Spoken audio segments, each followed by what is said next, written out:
जैसे हम पहले बात कर रहे थे डोनाल्ड ट्रंप के बयान की, इंपॉर्टेंट फैक्ट जो है वो एक ये है कि गुजरात फसादात के बाद 2005 से लेकर 2014 तक यानी कि 9 साल तक अमेरिका वो वाहद मुल्क था जिसने नरेंद्र मोदी की जो वीज़ा था उसको मनसूख रखा। यानी कि मोदी 9 साल तक अमेरिका नहीं जा सकता था।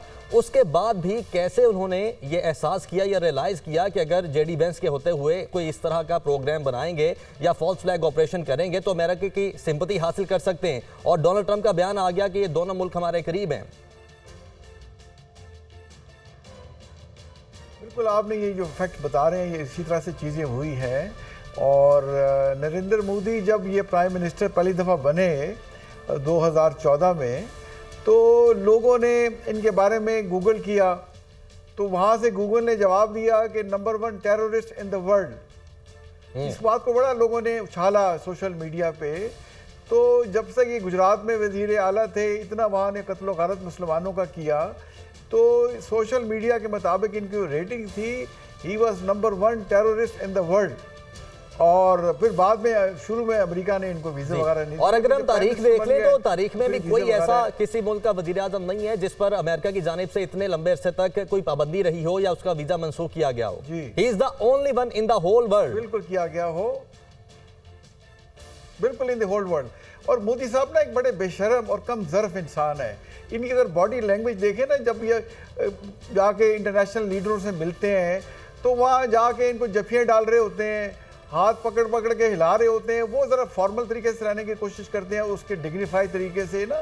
तो ये समझते हैं कि मैं जफियाँ डाल के और आगे उसको ज़ोर ज़ोर से हाथ में ला के तो ज़्यादा वार्म करने की कोशिश करते हैं। इनको ट्रम्प ने सही डील किया कि अपने मुल्क में बुलाया और बुला के इनको कहा कि जी हमारा आपका जो ट्रेड डेफिसिट है 45 बिलियन डॉलर का है, तो हमसे ये ख़रीदें, डिफेंस इक्विपमेंट हमारे से ख़रीदें, हमारे साथ जहाज़ है F-35 जो वैसे अमेरिका उसको फेज आउट कर रहा है, वो इनसे लें।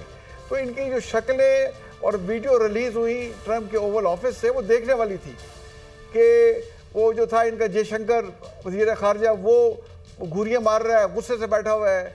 और ये जो बैठे हुए हैं बिल्कुल ट्रंप के साथ आंखें नहीं मिला रहे, नीचे बैठे हुए हैं और एक घबराए हुए चेहरे के साथ हैं। और जब वापस आए तो इनके मुल्क में इनके अपोजिशन जमातों ने, इनके अपने लोगों ने उनको बड़ा क्रिटिसाइज़ किया कि आप भागे भागे वहाँ गए थे, लेके क्या आए, 45 बिलियन का असला वो ख़रीदना पड़ेगा आपको वहाँ से। और पहले ही उनके अंदर जो है क्राइसिस चल रहे हैं फ़ौज के अंदर। अब देखें उनके इंडिया के एयरफोर्स का जो एयर चीफ है उसका बयान आया है और पिछले आर्मी चीफ का कि हमारी फ़ौज इस काबिल ही नहीं है पाकिस्तान से जंग कर सके, हमारे पास हथियारों की मेंटेनेंस के पैसे नहीं है और उसमें क्रिटिकल शॉर्टेज है, बिल्कुल हम पाकिस्तान से जंग कर ही नहीं सकते। अब ये देखें उनके air chief, sitting air chief का बयान है और एक्स आर्मी चीफ का बयान है। और जैसे जैसे झूठ के कोई पाँव नहीं होते, तो जैसे जैसे दिन गुजर रहे हैं इनके खिलाफ क्रिटिसिज्म बढ़ रहा है। कल आपने देखा कि इनके पार्लियामेंट में जो अपोजिशन ने तकरीरें की हैं तो मोदी का चेहरा देखने वाले था, बिल्कुल एक बंदर लग रहा था, कभी दाएं देख रहा था परेशानी में, कभी बाएं देख रहा था। और अपोजिशन वाले इनसे सवाल कर रहे थे कि आपने ये क्या किया है, आप मुल्क को तोड़ रहे हैं, आप कश्मीर के लोगों को मार रहे हैं और आपने ये झूठ बोला और इतने जो 8 लाख फौज के होते हुए ये कैसे वहाँ पे बिल्कुल तारिक साहब, अपने अंदर से उनकी आवाज़ें उठने लग गई हैं इस फॉल्स फ्लैग ऑपरेशन के खिलाफ। हमारे साथ ही मौजूद रहिएगा, जनरल मेसन रजा साहब ने भी ज्वाइन कर लिया, उन्हें भी शामिल गुफ्तगू कर लेते हैं। मेसन रजा साहब, बहुत शुक्रिया आपके वक्त है। जिस तरह अमेरिका के हवाले से हमने कहा कि ट्रंप का जो बयान आया है, अगर हम चीन और दीगर आलमी क़ुव्वतों की बात करें तो वो इस पाकिस्तान और भारत कशीदगी को किस तरह से देख रही हैं और उनका मुमकिन किरदार क्या हो सकता है इसमें?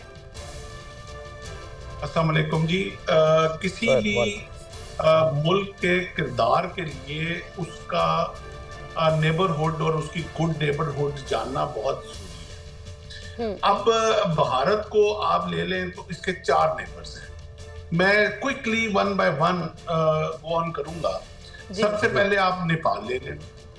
नेपाल में इनके इश्यूज जो हैं पिछले 22 साल से चल रहे हैं और वो एरिया जो काला पानी और लिम्पिया धुरा है और लिपू लेक है, उसमें वो तकरीबन कोई इनकी 86 किलोमीटर की बेल्ट है जिसके ऊपर इन्होंने नाजायज कब्जा किया हुआ है नेपाल का।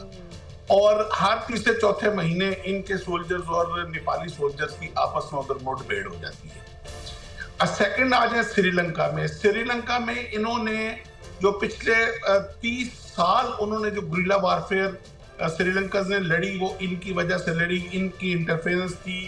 ये वहां सबको सपोर्ट, टेररिस्ट को सपोर्ट करते थे, वेपन देते थे, और ये सारा उधर जो सिस्टम था उनका चल रहे थे। बहरहाल श्रीलंका टुक ओवर, और अभी भी उनका 285 एकड़ का वो आइलैंड का एरिया जो 1974 में उन्होंने बाय किया था इनसे, और अब उसको ये क्लेम कर रहे हैं कि ये हमें वापस, श्रीलंका नहीं वापस दे सकता उनका।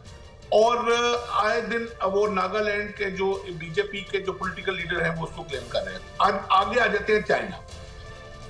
अब आपने साल 1.5 साल पहले आपने लद्दाख वाले बॉर्डर पे देखा कि किस तरह चाइनीज सोल्जर ने इनकी फौज के सिपाहियों को जूते और डंडों के साथ मार मार के इनके 82